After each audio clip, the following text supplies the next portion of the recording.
À la une ce soir, la publication des emplois pénibles en Côte d'Ivoire. En tête de liste figurent l'agroalimentaire et l'industrie textile. Dans cette édition également, nous allons découvrir ensemble les coulisses du monde des inventeurs ivoiriens. Le dossier du dimanche ce soir nous en parlera largement. Fin du cauchemar des Congolais réfugiés en Ouganda. Ils prennent par milliers le chemin du retour. Ils fuyaient les affrontements entre l'armée congolaise et le M23. Bienvenue dans votre journal. Bonsoir à tous. Quels sont les emplois les plus pénibles en Côte d'Ivoire? Quelles sont les tranches d'âge les plus touchées par ces emplois? La réponse à ces questions figure dans les résultats de l'étude initiée récemment par la Confédération des entreprises de Côte d'Ivoire, la CGC. Plusieurs emplois, dont l'agroalimentaire, l'industrie textile et la cimenterie, ont été identifiés. Ainsi, pour protéger à la fois la santé du travailleur et garantir la productivité de l'entreprise, la CGC propose la modulation de l'âge de la retraite. Les explications de Francis Boifou. Sont considérés emplois pénibles selon l'étude diligentée par la Confédération des entreprises de Côte d'Ivoire, les activités dont la réalisation exige beaucoup d'efforts physiques et intellectuels et qui affectent la santé des ouvriers, employés et cadres des structures publiques et privées. Toujours selon l'étude, la proportion des emplois exposés dans l'agroalimentaire et agro-industriel est de 82,63%. L'industrie textile et la cimenterie sont concernées à 85,40%. Tandis que l'industrie métallurgique est à 80,76%. Quant à la production et la distribution d'électricité, elle est touchée à 77,59%. Au total, la Confédération des entreprises de Côte d'Ivoire a identifié une trentaine d'emplois jugés pénibles. Ce sont par exemple les métiers d'électricien usine, laboratin, ouvrier agricole, chargeur, cariste, gardiennage, électromécanicien et sage-femme. L'étude sur les emplois pénibles vise à analyser autrement le décret instituant l'âge de la retraite à 60 ans. Nous, on n'est pas des législateurs, mais nous, on va sensibiliser le gouvernement sur ces travaux pénibles de manière à ce qu'on puisse assouplir la loi. C'est-à-dire que certaines personnes ne peuvent pas continuer à travailler jusqu'à 60 ans. Si les travaux sont pénibles, ça veut dire qu'ils peuvent arrêter à 57 ans, à 55 ans, etc. Les résultats de l'étude sur les emplois pénibles publiés par le patronat ivoirien relancent la question du départ à la retraite à 60 ans. En image à présent, la célébration de la Journée mondiale de la vie. Il s'agit entre autres de défendre et promouvoir les valeurs de la vie. Un défilé et un concert ont été organisés aujourd'hui dans la commune de Cocody. C'est une initiative de l'organisation non gouvernementale Les Amis de la Vie. Comment redonner le sourire aux enfants de la rue en République démocratique du Congo? Eh bien, en diffusant tout simplement un film documentaire. L'histoire nous plonge dans le périple de 8 enfants des rues communément appelées les Chégués.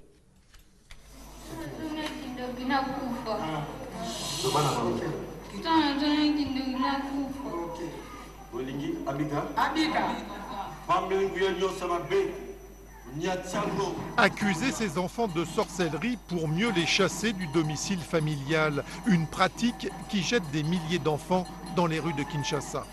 Ces Chégués sont les héros du film Kinshasa Kid, qui a été présenté au public kinois en présence des acteurs. Moi j'avais envie de porter un regard là-dessus parce que c'est une honte, c'est un scandale que les enfants soient comme ça négligés et méprisés alors que c'est le futur du pays. Et j'espère que le film puisse aider à ce qu'on regarde maintenant les enfants des rues autrement. Déjà les 8 semaines de tournage leur ont permis de changer de vie. Et après le tournage, ils avaient acquis une confiance en eux. Ils étaient plus les mêmes. Quand on les voyait avec leurs amis dans la rue, on sentait qu'il y avait une force. C'est le cas pour Emma Vakoko, meneur du groupe dans le film et qui tente aujourd'hui de reprendre le contrôle de sa vie. Hébergé au centre catholique Don Bosco, il rattrape le temps perdu dans la rue. Grâce à Dieu, j'ai été sélectionné pour jouer dans ce film qui m'a complètement changé.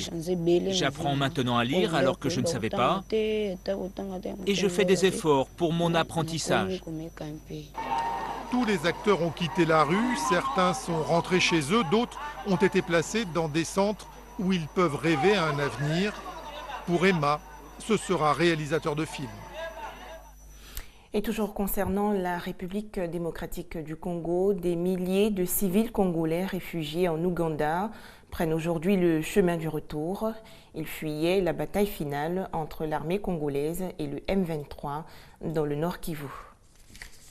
L'espoir au cœur des milliers de réfugiés congolais prennent le chemin du retour. Il y a 2 semaines, ils avaient débarqué ici en Ouganda, à quelques kilomètres de la frontière.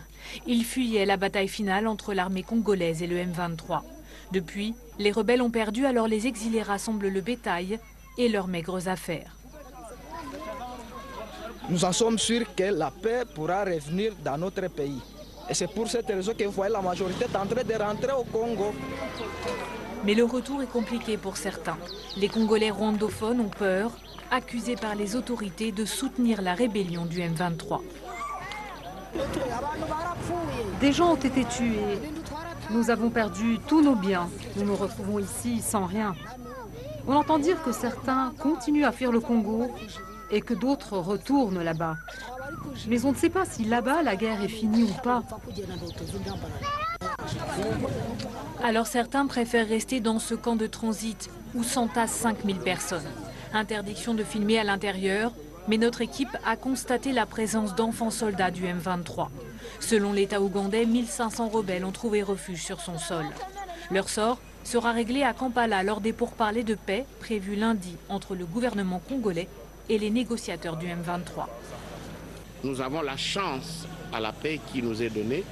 Elles seront traquées et cela va permettre à pouvoir assainir l'environnement sécuritaire qui permettra de manière claire le retour des réfugiés et des déplacés internes.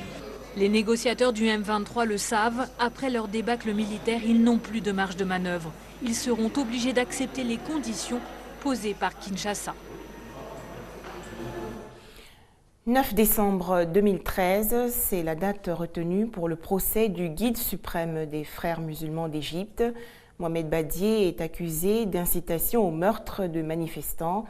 Il va également comparaître avec 14 autres personnes, dont plusieurs hauts dirigeants de sa confrérie. L'Italie évite un nouveau drame de l'immigration. La marine militaire italienne a raisonné aujourd'hui en Méditerranée un bateau de pêche avec 16 passeurs à bord. Elle a également porté secours à plus de 100 immigrants syriens sur une petite embarcation à proximité. Aucun accord scellé dans les négociations de Genève sur le nucléaire iranien. Les pourparlers se sont achevés aujourd'hui.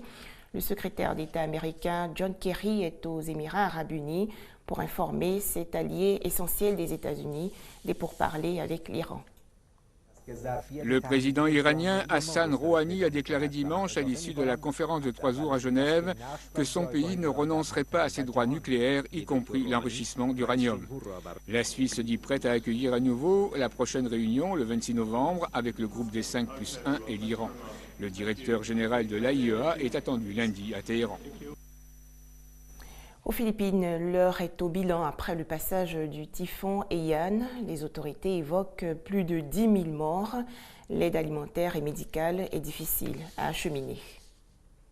L'aéroport de Tacloban, dans l'est de l'archipel des Philippines, où ce qu'il en reste, est pris d'assaut ce matin par des dizaines de familles encore sous le choc. Toutes tentent de fuir la ville côtière dévastée par le typhon Haiyan. Notre maison a été très endommagée. Nous n'avons pas le choix.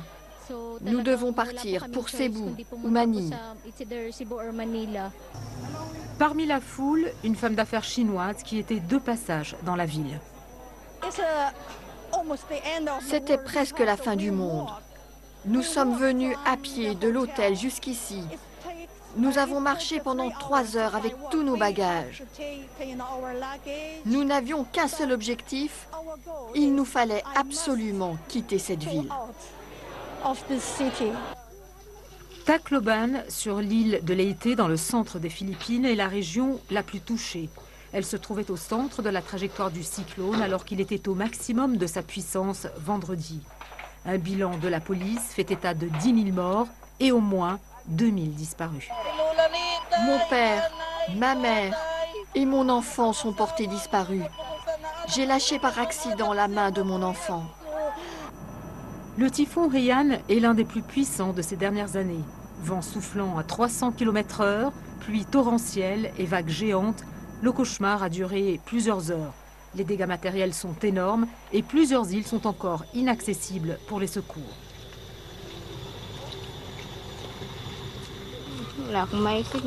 Je ne peux pas réfléchir. Je ne sais pas quoi faire.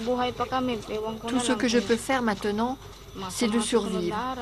Je ne sais pas de quoi sera fait demain.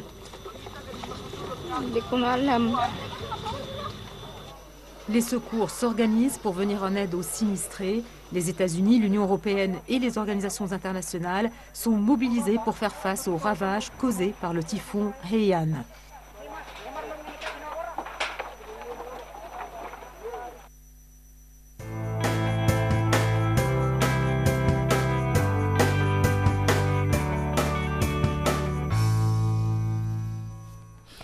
Quelle est la situation de l'invention et de l'innovation en Côte d'Ivoire? La créativité représente-t-elle une source de richesse pour les inventeurs ivoiriens? Comment font-ils face à la piraterie et à la contrefaçon? La réponse à ces questions dans le dossier du dimanche ce soir avec Abou Sanogo et Guy Roger Nguessan. Chaque année, l'Office ivoirien de la propriété intellectuelle brevette une vingtaine d'interventions de créateurs nationaux. Assez ou pas, ce chiffre révèle tout de même la capacité des Ivoiriens à mettre au point des solutions innovantes. Fort heureusement, beaucoup de nos compatriotes mettent au point des solutions, des inventions. Dans les locaux d'une organisation à Cocody Angré, nous rencontrons Gbekpon Sévi Samuel Nguessan, étudiant en informatique. À 19 ans, il est l'inventeur de Sieve, un dispositif de protection de la tasse à latex contre les eaux de pluie dans le domaine de l'EVA-culture. Dans le laps de temps où l'EVA est saigné, s'il survient une pluie, les gouttes de pluie qui tombent sur les feuilles de l'EVA s'accumulent dans la tasse à latex. Ça s'accumule. Et puis c'est du plastique, le liquide est du plastique. Donc ça fait que tout le latex est répandu par terre. Et il ne reste que de l'eau dans le bocal. Et je me suis dit, bon, c'est simple. On peut essayer de trouver un système pour couvrir le bol. Pour empêcher que l'eau de pluie puisse tomber dans le bol.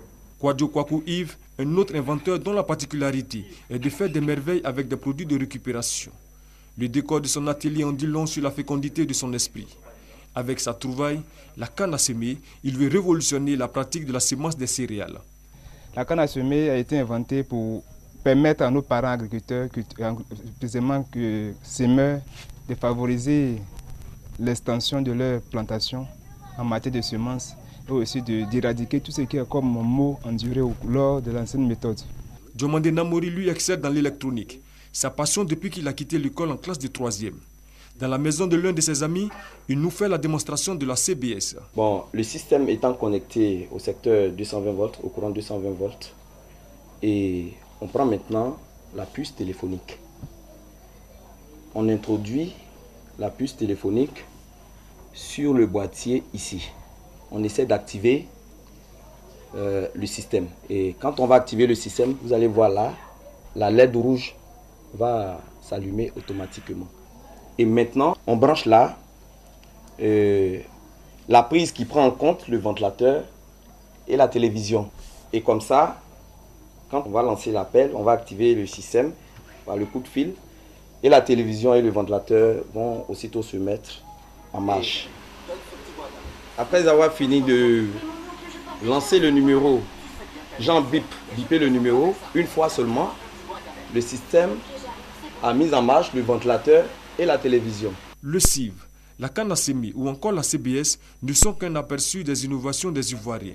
Des créations qui du reste glanent des lauriers. À chaque fois qu'il y a des salons, aussi bien en Côte d'Ivoire qu'à l'étranger, nous faisons en sorte que ceux de nos compatriotes qui ont des inventions puissent participer à ces salons. Et généralement, ils reviennent toujours avec les plus hautes distinctions, à savoir des médailles d'or, des médailles d'argent. Il est dit quelque part que celui qui a inventé l'imprimerie a fait faire des progrès à l'instruction des peuples. Les innovations des inventeurs ivoiriens sont capables d'en faire autant pour peu que les Ivoiriens eux-mêmes leur accordent du crédit. Il y a une sorte de manque de confiance dans la capacité technologique de nos compatriotes. Nous constatons qu'un certain nombre d'opérateurs économiques vont importer des produits pour lesquels nos compatriotes qui ont des brevets ici pourraient mettre à leur disposition. Valorisation ou pas, le génie ivoirien ne cesse d'émerger.